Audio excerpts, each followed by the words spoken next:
Yo, salut à tous, bienvenue aujourd'hui pour une nouvelle vidéo découverte manga. Ça me fait super plaisir, vous êtes de plus en plus nombreux à regarder cette série, donc merci à vous. Comme d'habitude, je vous laisse dans la description un petit lien pour récupérer de l'argent sur tous vos achats sur internet. Donc forcément il y a la Fnac pour les mangas, mais aussi vous serez surpris de voir sur tous les sites sur lesquels vous allez, grâce à ce site là, vous allez pouvoir faire pas mal de petites économies. Donc aujourd'hui, 3 nouveautés: Ranma 1/2, Alice on Border Road, Smoking Parade, et je veux aussi vous parler de Prisonnier Riku. Alors Ranma 1/2, l'édition Deluxe, le premier tome est sorti. Ranma 1/2, c'est un manga à l'ancienne, je crois que ça date à peu près de l'époque de Dragon Ball, si je dis pas de bêtises.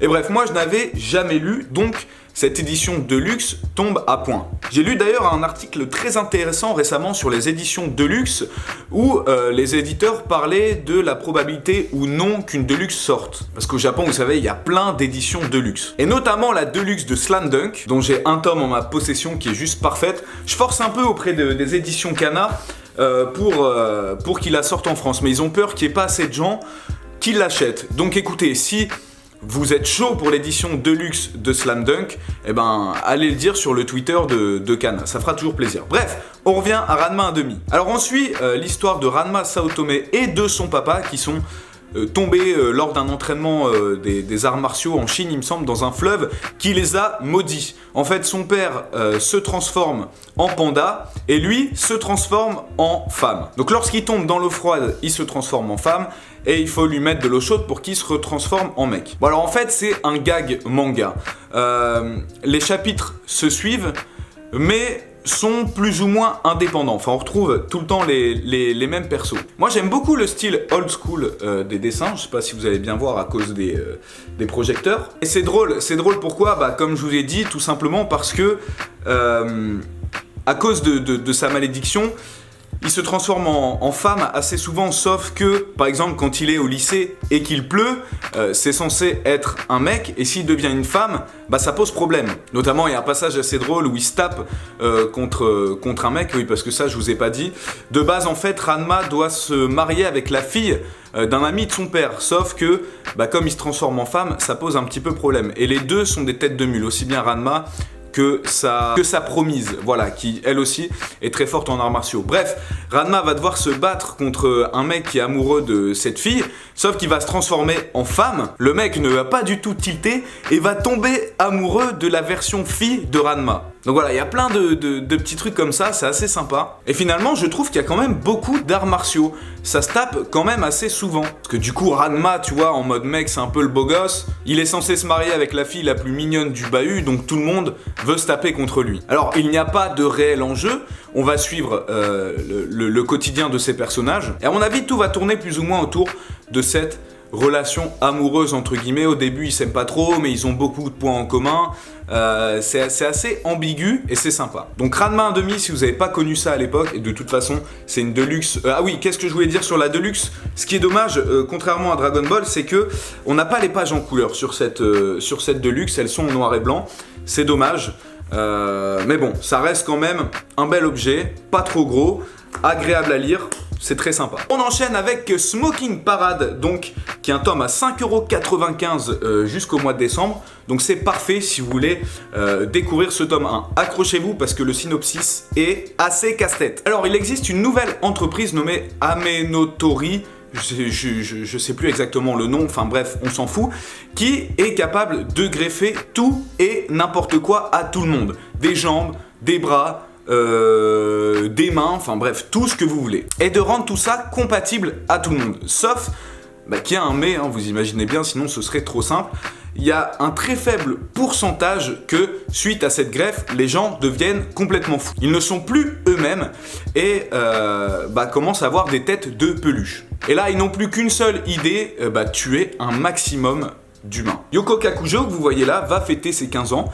Il rentre à sa maison, sa sœur a été greffée des jambes et vous doutez bien que sa sœur va se transformer en ce monstre qu'on appelle Spider. Malheureusement, il est impuissant face à sa sœur parce que il ne peut pas tuer sa sœur, il en est incapable. Il va se laisser mourir, mais vont arriver les Jack Apples. Non, les Jackalope. Mais bon, il y a des noms trop compliqués dans ce truc.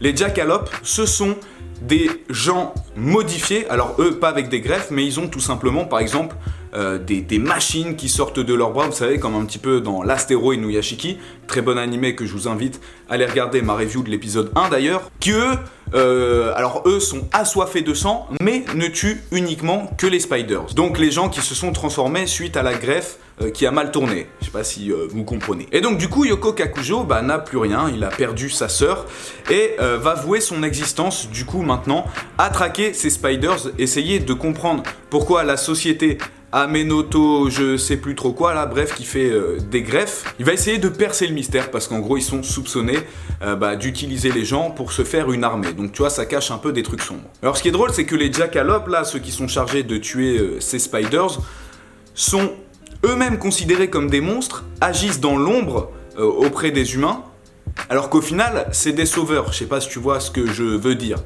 Et au niveau des dessins, putain qu'est-ce que c'est beau.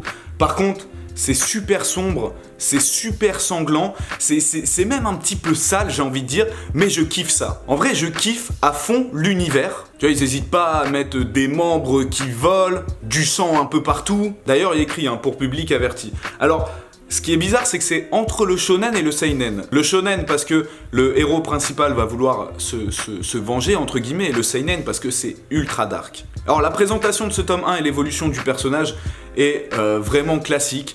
On nous présente une société qui se dit être bienfaiteuse, qui au final exploite les gens pour les transformer en démons. Une autre société encore plus démoniaque arrive pour les buter, et notre perso, le cul entre deux chaises, va allier ces personnes-là pour se venger de sa sœur qui est morte. Mais franchement, ça fait le taf. J'ai oublié de vous dire que c'est fait par les mangaka qui ont fait Deadman Wonderland, donc si vous kiffez Deadman Wonderland, jetez-vous dessus. Donc pour moi, c'était une très bonne découverte. On enchaîne avec Alice in Border Road, qui est un spin-off de Alice in Borderland, qu'on m'a beaucoup conseillé, mais que je n'ai jamais lu. Apparemment, on pouvait lire Alice in Border Road sans avoir lu Alice in Borderland. Donc moi, j'ai aucun affect particulier avec les personnages. Donc je vais vraiment pouvoir vous parler dans le sens où je m'intéresse uniquement à ce tome. En fait, il n'y aura pas grand-chose à dire sur ce tome. Donc on va suivre Kina et Alice, qu'on voit, donc deux lycéennes,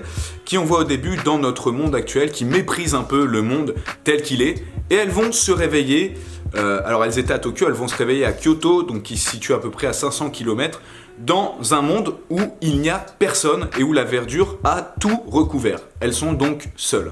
Elles n'ont qu'une chose sur elles, c'est une carte d'un jeu de cartes. Elles vont se rendre compte qu'au final, elles sont pas si seules. Elles vont trouver, je sais plus, 7 ou 8 personnes qui, comme elles, ne se souviennent plus de rien, mais n'ont qu'une chose, une carte. Donc on a vraiment plein de personnages différents. On a un petit lycéen un peu foufou, un vieux salaryman, un mec un peu psychopathe, un leader autoproclamé, deux autres sœurs qui ont l'air un peu faux-folles. Enfin voilà, tu fais quasiment le tour de tous les persos un peu clichés qu'on peut avoir dans les mangas. Et donc tout l'enjeu de ce tome, ça va être tout simplement parce qu'en fait, les deux personnages-là ne sont pas si principales que ça. Elles nous permettent d'entrer dans l'univers. Et forcément, donc, ils vont s'embrouiller puisqu'il va y avoir deux teams. La team, on reste à Kyoto, et l'autre team, on va à Tokyo. Je tiens à rappeler qu'ils ne savent pas où ils sont, ils savent pas si c'est un vrai monde, ils n'ont aucun moyen de transport, enfin c'est un peu la merde. Moi je sais pas ce que je ferais à leur place, je suis dans un monde que je connais pas, je resterai un petit moment, sauf que les choses vont tellement vite que les gens disent bon voilà, hop, on part demain, qui nous suit, qui ne vient pas. Sauf qu'il y a un souci, ils se disent attends, on a tous une carte, il y a peut-être un truc, il faut peut-être réunir les cartes. Donc au final, on va tous rester entre nous. Mais ça va pas se passer aussi bien puisqu'il y en a d'autres qui veulent rester et qui ont des intérêts personnels. Mais je vais pas vous spoiler, mais vous imaginez bien que dans un groupe de gens qui en plus ne se connaissent pas, ça va faire des problèmes. Et au final, chacun va se méfier un petit peu de tout le monde et va donner une mauvaise ambiance. Alors, qu'est-ce qu'ils vont trouver une fois à Tokyo? Parce que oui, bon, je vous spoil, ils vont aller à Tokyo. Dans quel monde ils sont? Enfin voilà. En vrai, on n'apprend quasiment rien dans ce tome 1, ce qui nous force à vouloir lire la suite. Alors moi, j'ai vraiment une question pour ceux qui ont lu Alice in Borderland. Est-ce que c'est assez connecté à celui-là? En tout cas, j'ai plutôt aimé le concept ça fait genre un peu King's Game, sauf que ils sont en déplacement, tu vois, ils restent pas au même endroit. Surtout que, bah voilà, ils se connaissent pas, ils vont être obligés de se faire confiance, ils voyagent tous ensemble, enfin tu vois, ça met une atmosphère un petit peu difficile. Donc je lirai la suite par curiosité, j'attends d'en savoir un petit peu plus. Dites-moi ce que vous en avez pensé dans les commentaires. Et enfin, Prisonnier Riku, tome 23. Vous allez me dire pourquoi je vous présente Prisonnier Riku, parce que c'est tellement sous-coté.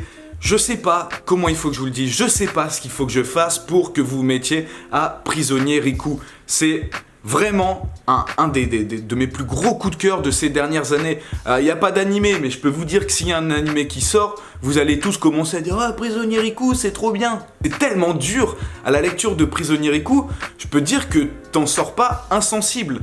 J'ai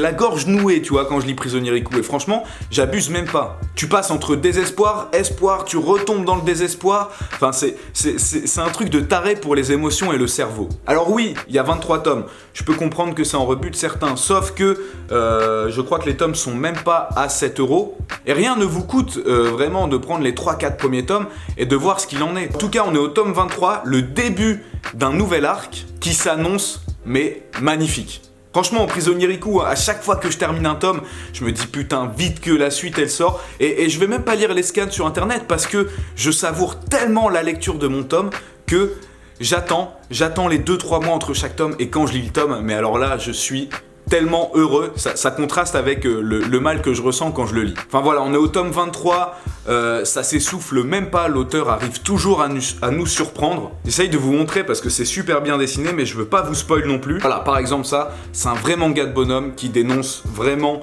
pas mal de choses. Et merde quoi, j'ai forcé pour Sunken Rock, vous avez tous kiffé, donc je vais forcer pour Riku et vous allez tous kiffer. D'ailleurs, s'il y a des gens ici qui lisent Prisonnier Riku, dites dans les commentaires pourquoi vous kiffez et pourquoi les gens doivent s'y mettre. Voilà, cette vidéo est maintenant terminée, merci à vous de l'avoir regardée, pensez au petit pouce bleu si vous avez kiffé et réagissez dans les commentaires. Je vous dis à très vite pour une prochaine vidéo. Jana!